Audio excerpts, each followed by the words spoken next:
क्या यह मुमकिन है कि कोई भूत आपके शरीर पर कब्जा कर ले? और क्यों कुछ लोग ही बनते हैं उनका आसान शिकार? चौंकाने वाली बात यह है, इनमें ज़्यादातर कमज़ोर मन वाले और महिलाएं होती हैं। मनुष्यों को मोटे तौर पर 4 प्रकारों में बांटा जा सकता है। पहला वर्ग है साधारण लोगों का, जो अच्छाई और बुराई दोनों का मिश्रण होते हैं।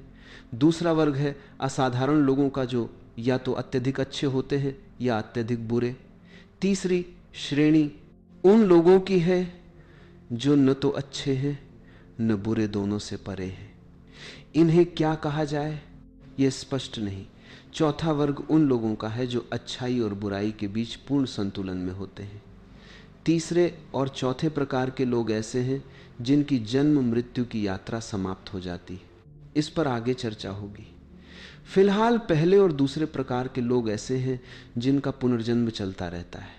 पहले प्रकार के लोग जो अच्छे और बुरे दोनों गुणों का मिश्रण है, वे अनिर्णायक होते हैं, कभी अच्छे कभी बुरे। उनके भीतर दोनों का मेल रहता है। वे स्थिर नहीं होते बल्कि लगातार डगमगाते रहते हैं। ऐसे लोगों के लिए मृत्यु के बाद नया जन्म तुरंत मिल जाता है, क्योंकि उनके जैसे व्यक्तित्व के लिए अनेक गर्भ उपलब्ध होते हैं। पूरी दुनिया जैसे इन्हीं के लिए बनी हुई है, इनके लिए नया शरीर पाना कठिन नहीं होता। इसलिए ऐसे लोग प्रेत नहीं बनते बल्कि जल्दी ही नया शरीर धारण कर लेते हैं। लेकिन जो लोग अत्यधिक अच्छे या अत्यधिक बुरे होते हैं, वे लंबे समय तक अटके रह सकते हैं। उनके लिए उपयुक्त गर्भ मिलना कठिन होता है। जैसे किसी अत्यधिक प्रभावशाली व्यक्ति, चाहे वह अत्यंत बुरा हो या अत्यंत अच्छा, के लिए जन्म लेने में समय लगता है जब तक कि उसके स्तर के अनुरूप परिस्थितियां न मिल जाएं। इस प्रकार की चरम प्रवृत्ति वाली आत्माओं को प्रतीक्षा करनी पड़ती है। इनमें से जो अत्यंत बुरी आत्माएं होती हैं उन्हें सामान्यतः भूत या प्रेत कहा जाता है, और जो अत्यंत अच्छी होती हैं उन्हें देवता कहा जाता है। ये दोनों ही प्रकार की आत्माएं लंबे समय तक बिना शरीर के रह सकती हैं, कभी तो बहुत लंबे समय तक। अब प्रश्न उठता है कि क्या ये आत्माएं किसी अन्य व्यक्ति के शरीर में प्रवेश कर सकती हैं? ऐसा संभव बताया जाता है। यह इस बात पर निर्भर करता है कि किसी व्यक्ति की इच्छा शक्ति कितनी मजबूत है। जिसकी आत्मा में जितनी अधिक दृढ़ता और संकल्प होता है, उसके भीतर उतनी ही कम खाली जगह होती है जहां कोई दूसरी सत्ता प्रवेश कर सके। इसके विपरीत जिसकी इच्छा शक्ति कमजोर होती है, उसमें उतनी ही अधिक आंतरिक रिक्तता होती है। इसे समझने के लिए यह जानना जरूरी है कि संकल्प व्यक्ति को विस्तार देता है, जबकि संकल्पहीनता उसे सिकोड़ देती है। जब व्यक्ति आत्मविश्वास और दृढ़ निश्चय से भरा होता है तो उसका अस्तित्व फैलता है, लेकिन जब वह हीन भावना, भय, आत्म संदेह और निराशा से घिरा होता है तो उसका आंतरिक स्वरूप सिमट जाता है। ऐसी स्थिति में जब व्यक्ति भीतर से कमजोर हो जाता है, डर, अपराध बोध, आत्म अविश्वास या निराशा से भरा होता है, तो उसका सूक्ष्म शरीर संकुचित हो जाता है। तब उसके भीतर एक तरह की खाली जगह बन जाती है, जिससे किसी अन्य सत्ता के प्रवेश की संभावना बढ़ जाती है, मानो वह स्वयं ही एक दरवाजा खोल देता है। आमतौर पर अच्छी आत्माएं किसी के शरीर में प्रवेश नहीं करती। इसका कारण यह है कि वे पहले ही शरीर और इंद्रिय सुखों से मुक्त होने की दिशा में प्रयासरत रहती हैं। उनका लक्ष्य शरीर से पार जाना होता है। इसके विपरीत बुरी आत्माएं अपने जीवन में इंद्रिय सुखों से गहराई से जुड़ी होती हैं। जब उन्हें नया शरीर नहीं मिलता तो उनकी तड़प बढ़ जाती है। तब वे किसी अन्य के शरीर के माध्यम से उन्हीं सुखों का अनुभव करने की कोशिश करती हैं। इसलिए जहां भी कोई व्यक्ति कमजोर इच्छा शक्ति वाला होता है, वहां ऐसी आत्माओं के लिए अवसर पैदा हो सकता है। इसी कारण यह कहा जाता है कि पुरुषों की तुलना में स्त्रियों में प्रेतात्माओं का प्रवेश अधिक देखने को मिलता है। इसका कारण यह माना जाता है कि समाज ने अब तक स्त्रियों को पर्याप्त रूप से संकल्प शक्ति से भरपूर नहीं बनने दिया। इसकी जिम्मेदारी पुरुष पर डाली जाती है, क्योंकि लंबे समय तक पुरुष ने स्त्री की इच्छा शक्ति को कमजोर करने का प्रयास किया है। दरअसल जिसे भी गुलाम बनाना हो, उसकी दृढ़ता को तोड़ना जरूरी होता है। किसी को अधीन बनाए रखने के लिए उसके संकल्प को कमजोर करना पड़ता है, और इतिहास में स्त्रियों के साथ यही किया गया। यहां तक कि कई आध्यात्मिक परंपराओं ने भी स्त्रियों को डराने, दबाने और उनकी आत्मशक्ति को कमजोर करने का प्रयास किया, ताकि वे भयभीत रहे, क्योंकि पुरुष का प्रभुत्व अक्सर स्त्री के भय पर ही टिका रहा है। इसी वजह से कहा जाता है कि स्त्रियों में ऐसे प्रभाव जल्दी दिखाई देते हैं और उनकी संख्या भी अधिक होती है। अनुमानतः बहुत कम पुरुष, लगभग 10% ऐसी स्थितियों से प्रभावित होते हैं, जबकि अधिकांश प्रभावित लोग स्त्रियां होती हैं। इसका मूल कारण यही बताया जाता है कि जहां संकल्प कमजोर होता है, वहां आंतरिक रिक्तता अधिक होती है और प्रवेश अपेक्षाकृत आसान हो जाता है। जितनी अधिक किसी व्यक्ति की इच्छा शक्ति मजबूत होती है और जितनी गहरी उसकी स्वयं पर आस्था होती है, उतना ही उसकी आत्मा उसके शरीर को पूरी तरह से भर लेती है। अगर यह संकल्प और अधिक विकसित हो जाए तो व्यक्ति का सूक्ष्म अस्तित्व शरीर की सीमाओं से बाहर भी फैलने लगता है। यही कारण है कि कुछ व्यक्तियों के पास जाने पर अचानक अपने भीतर बदलाव महसूस होता है। ऐसे लोगों का संकल्प उनके शरीर के बाहर तक एक ऊर्जा क्षेत्र जैसा घेरा बना लेता है। जब कोई उस घेरे के भीतर आता है तो उसके भीतर भी परिवर्तन होने लगता है। यह प्रभाव केवल अच्छे लोगों तक सीमित नहीं है, बुरे व्यक्तियों के पास भी ऐसा प्रभाव हो सकता है। उदाहरण के लिए, यदि कोई व्यक्ति किसी वेश्या के पास जाता है या किसी संत के निकट जाता है, तो दोनों ही स्थितियों में प्रभाव महसूस हो सकता है। कारण यह है कि उनके सूक्ष्म अस्तित्व का प्रभाव उनके भौतिक शरीर से बाहर तक फैला होता है। यह विस्तार छोटा भी हो सकता है और बहुत बड़ा भी। जब आप इस प्रभाव क्षेत्र में प्रवेश करते हैं तो आपको लगता है कि आपके भीतर कुछ बदल रहा है जो पहले नहीं था। इस प्रकार संकल्प की अवस्था बहुत छोटी भी हो सकती है, इतनी कि वह शरीर के भीतर ही सिकुड़ जाए और इतनी विशाल भी कि शरीर से बाहर फैल जाए। कुछ अवस्थाओं में यह इतना विस्तृत हो सकता है कि व्यक्ति को समूचा ब्रह्मांड अपने भीतर समाहित महसूस होने लगे। जिन लोगों ने अहम ब्रह्मास्मि का अनुभव व्यक्त किया है, उन्होंने उसी क्षण का अनुभव किया है जब उनका संकल्प इतना विस्तृत हो गया कि पूरा अस्तित्व उसमें समा गया। तब उन्हें बाहर कुछ भी अलग नहीं लगता, सब कुछ भीतर ही घटित होता प्रतीत होता है। इसके विपरीत संकल्प इतना भी सिकुड़ सकता है कि व्यक्ति को अपने अस्तित्व पर ही संदेह होने लगे, यह तक स्पष्ट न हो कि वह जीवित है या नहीं। जब संकल्प अत्यधिक संकुचित होता है तब व्यक्ति में नास्तिकता की प्रवृत्ति प्रबल हो सकती है, और जब संकल्प विस्तृत होता है तब आस्तिकता का अनुभव उभरता है। संकल्प जितना फैलता है उतना ही व्यक्ति को अस्तित्व के प्रति स्वीकार और विश्वास महसूस होता है। वहीं जब संकल्प सिकुड़ता है तो व्यक्ति अस्थिरता और नकारात्मकता अनुभव करता है। इस दृष्टि से आस्तिकता और नास्तिकता दोनों ही मनोवैज्ञानिक अवस्थाएं हैं। एक उदाहरण के रूप में सिमोन वेल ने लिखा है कि 30 वर्ष की उम्र तक उन्हें लगातार सिरदर्द रहता था दिन रात। ऐसी अवस्था में उनके लिए यह मानना कठिन था कि ईश्वर जैसा कुछ हो सकता है। जब व्यक्ति लगातार पीड़ा में रहता है तो उसके भीतर सकारात्मकता का भाव उत्पन्न होना कठिन हो जाता है। यह एक रोचक बात है कि सिरदर्द जैसी साधारण समस्या भी किसी व्यक्ति को ईश्वर की संभावना से दूर कर सकती है। वे ईश्वर के अस्तित्व को नकारती रहीं, लेकिन उन्हें यह समझ नहीं आया कि इस नकार के पीछे एक शारीरिक कारण भी हो सकता है। जिनके भीतर पीड़ा होती है उनके मन में अन्न का भाव अधिक उठता है, जबकि हां का भाव तभी उत्पन्न होता है जब भीतर प्रसन्नता और संतुलन हो। बाद में जब उनका सिरदर्द समाप्त हुआ तो उन्होंने महसूस किया कि उनके भीतर नकारात्मकता कम हो रही है।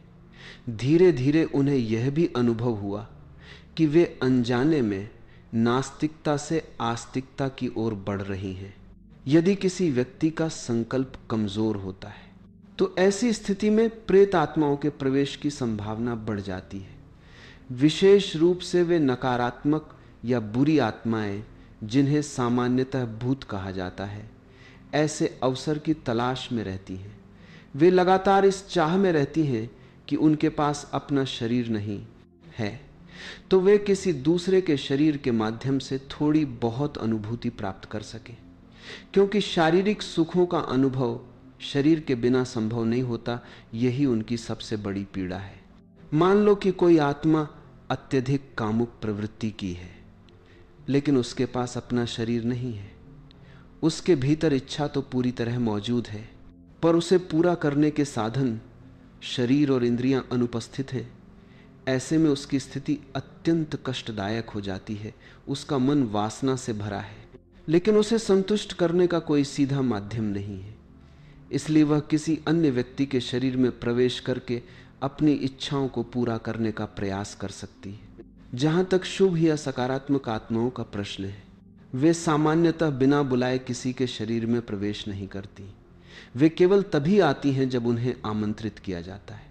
इसका कारण यह है कि उन्हें शरीर या इंद्रिय सुखों में कोई विशेष रुचि नहीं होती, लेकिन यदि किसी विशेष परिस्थिति में उन्हें आमंत्रित किया जाए जहां वे सहायता कर सकें, मार्गदर्शन दे सकें या किसी प्रकार की सेवा कर सकें, तो वे तत्परता से उपस्थित हो सकती हैं। इस प्रकार नकारात्मक आत्माएं बिना अनुमति के प्रवेश करती हैं, जैसे कोई पीछे के दरवाजे से चुपचाप आ जाए, जबकि सकारात्मक आत्माएं केवल निमंत्रण मिलने पर ही आती हैं। हालांकि समय के साथ सकारात्मक आत्माओं का हस्तक्षेप बहुत कम हो गया है, क्योंकि उन्हें आमंत्रित करने की विधियां लगभग लुप्त हो चुकी हैं। इसके विपरीत नकारात्मक आत्माओं का प्रभाव बढ़ता गया है। इसका कारण यह बताया जाता है कि मनुष्य का संकल्प कमजोर, नकारात्मक और अस्थिर होता जा रहा है। इसलिए आज के समय में देवताओं की उपस्थिति की बात करना कल्पना जैसा लगता है, जबकि भूत प्रेत की धारणा अभी भी लोगों को अधिक वास्तविक प्रतीत होती है। प्राचीन काल में देवताओं को आमंत्रित करने के विशेष तरीके मौजूद थे। वेदों में ऐसे अनेक सूत्र और विधियां वर्णित हैं जिनके माध्यम से उनसे संपर्क स्थापित किया जा सकता था। कैसे उन्हें बुलाया जाए, कैसे उनसे संवाद किया जाए और कैसे उनके साथ चेतना का संबंध बनाया जाए। ऐसा माना जाता है कि बहुत सी ज्ञान की बातें इन्हीं माध्यमों से प्राप्त हुई हैं, लेकिन इनका कोई प्रत्यक्ष प्रमाण उपलब्ध नहीं है, इसलिए इन्हें सिद्ध करना कठिन है। अब एक रोचक उदाहरण पर विचार करें। बेरूत में लगभग 700 वर्ष पुराना पृथ्वी का एक नक्शा मिला है। यह नक्शा इतना सटीक है कि उसे बिना हवाई दृष्टिकोण जैसे विमान से देखे बनाना लगभग असंभव प्रतीत होता है। लेकिन 700 वर्ष पहले हवाई जहाज का अस्तित्व नहीं था। इस कारण वैज्ञानिकों के सामने यह एक बड़ी पहेली बन गया है। इस नक्शे को गलत सिद्ध करने के कई प्रयास किए गए, लेकिन यह पाया गया कि जिस कागज पर वो बना है वह सचमुच 700 साल पुराना है। स्याही भी उतनी ही पुरानी है, भाषा भी उसी समय की है। यहाँ तक कि जिन कीड़ों ने उस कागज को क्षति पहुंचाई, उनके निशान भी सदियों पुराने हैं। इसके बावजूद नक्शे की सटीकता आधुनिक तकनीक की ओर संकेत करती है। इस रहस्य के समाधान के लिए कई संभावनाएं सामने आती हैं। एक संभावना यह हो सकती है कि उस समय किसी प्रकार की उन्नत तकनीक जैसे हवाई जहाज मौजूद रही हो, लेकिन यह विचार तार्किक नहीं लगता, क्योंकि यदि विमान होते तो उनके विकास की अन्य कड़ियां जैसे साइकिल, वाहन आदि भी मौजूद होती, जिनका कोई प्रमाण नहीं मिलता। दूसरी संभावना यह मानी गई कि शायद किसी अन्य ग्रह से आए प्राणियों ने यह ज्ञान दिया हो। कुछ वैज्ञानिकों ने इस दिशा में विचार भी किया है, लेकिन 700 वर्ष पहले ऐसी घटना का कोई ऐतिहासिक उल्लेख नहीं मिलता। जबकि उस समय के लिखित अभिलेख उपलब्ध हैं, इसलिए यह संभावना भी कमजोर प्रतीत होती है। एक तीसरा दृष्टिकोण यह हो सकता है कि यह ज्ञान किसी सूक्ष्म स्रोत से प्राप्त हुआ हो, किसी ऐसी चेतना या आत्मा के माध्यम से जिसने किसी व्यक्ति के जरिए यह जानकारी प्रकट की हो। अर्थात यह ज्ञान किसी व्यक्ति ने स्वयं नहीं, बल्कि किसी अदृश्य स्रोत के प्रभाव में आकर व्यक्त किया हो। एक और विचारणीय बात यह है कि पश्चिम में पृथ्वी के गोल होने की जानकारी अपेक्षाकृत हाल ही में स्पष्ट हुई, लगभग कुछ 100 वर्ष पहले। लेकिन हमारे यहाँ भूगोल शब्द हजारों वर्षों से प्रचलित है। यह शब्द ही संकेत देता है कि पृथ्वी को गोल माना गया होगा। सवाल यह उठता है कि उस समय यह ज्ञान कैसे प्राप्त हुआ, क्योंकि उस युग में ऐसे उपकरण उपलब्ध नहीं थे जिनसे पृथ्वी का आकार प्रत्यक्ष रूप से जाना जा सके। संभव है कि यह ज्ञान किसी गहरे स्रोत से, किसी विशेष माध्यम या चेतना के जरिए प्राप्त हुआ हो जो सामान्य इंद्रियों और साधनों से परे था। मानव ज्ञान में ऐसी अनेक बातें शामिल हैं जिनके पीछे कोई प्रयोगशाला या वैज्ञानिक साधन मौजूद नहीं थे, फिर भी वे सत्य के करीब प्रतीत होती हैं। उदाहरण के लिए लुकमान से जुड़ी एक कथा प्रचलित है और आज कुछ वैज्ञानिक भी इस संभावना पर विचार करने लगे हैं कि उसमें कुछ सच्चाई हो सकती है। कहा जाता है कि लुकमान पौधों से संवाद करता था और उनसे पूछता था कि वे किस बीमारी के उपचार में सहायक हो सकते हैं। पहली नजर में यह विचार असंभव सा लगता है, क्योंकि पौधे प्रत्यक्ष रूप से उत्तर देते हुए दिखाई नहीं देते। लेकिन दूसरी ओर यह भी आश्चर्यजनक है कि लुकमान ने हजारों लाखों पौधों के बारे में जो जानकारी दी, वह इतनी सटीक कैसे हो सकती है। यदि हम इसे वैज्ञानिक दृष्टि से देखें तो यह मानना पड़ेगा कि इतनी जानकारी प्राप्त करने के लिए या तो उसके पास अत्याधुनिक प्रयोगशालाएं रही होंगी या फिर उसकी आयु असाधारण रूप से लंबी रही होगी ताकि वह हर पौधे का परीक्षण कर सके। लेकिन न तो उसके पास ऐसी प्रयोगशालाओं का कोई प्रमाण है और न ही उसकी आयु इतनी लंबी मानी जाती है। वह तो एक साधारण व्यक्ति की तरह जंगलों में घूमता था और अपने साथ एक थैला रखता था। ऐसे में यह प्रश्न उठता है कि उसे यह ज्ञान कैसे प्राप्त हुआ। मेरी समझ यह कहती है कि पौधे स्वयं जानकारी नहीं देते, लेकिन किसी सूक्ष्म माध्यम जैसे किसी सकारात्मक आत्मा के द्वारा यह ज्ञान प्रकट हो सकता है। संभव है कि कोई अदृश्य चेतना मध्यस्थ की भूमिका निभा रही हो, जो पौधों के गुणों की जानकारी किसी व्यक्ति तक पहुंचा रही हो। इसी प्रकार हमारे देश में आयुर्वेद की खोज भी पूरी तरह प्रयोगशालाओं पर आधारित नहीं रही है। इसके पीछे कहीं न कहीं उन सूचनाओं का योगदान माना जाता है जो किसी उच्च चेतना या देवतुल्य स्रोत से प्राप्त हुई हो। यही कारण है कि आज भी आयुर्वेद की कई औषधियां आधुनिक वैज्ञानिक परीक्षणों में सही साबित होती हैं, जबकि प्राचीन समय में उन्हें सिद्ध करने के लिए हमारे पास आधुनिक प्रयोगशालाएं नहीं थी। उदाहरण के तौर पर सर्पगंधा को लें। आज वैज्ञानिकों ने यह प्रमाणित किया है कि यह औषधि मानसिक रोगों के उपचार में प्रभावी है, जैसा कि प्राचीन ग्रंथों में बताया गया था।